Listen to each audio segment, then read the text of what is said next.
कधी कधी फील व्हायला लागतं की आपल्या आजूबाजूंच्या लोकांचा विचार करता करता किंवा आपल्या जवळच्या व्यक्तींचा विचार करता करता कुठेतरी आपण आपल्या स्वतःला विसरून चाललोय.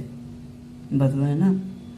पण जितकं आपली माणसं जवळची असेल किंवा इतर लोक जितकी महत्त्वाची असतील तेवढंच आपण आपल्या स्वतःसाठी देखील आपण महत्त्वाचं आहोत.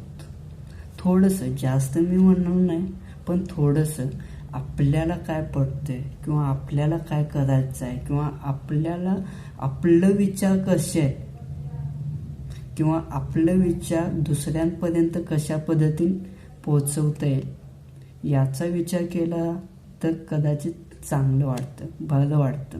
त्यामुळं दुसऱ्याच्या मनाचा विचार करता करता थोडासा आपल्या मनाचा पण विचार करावा हेच म्हणेन.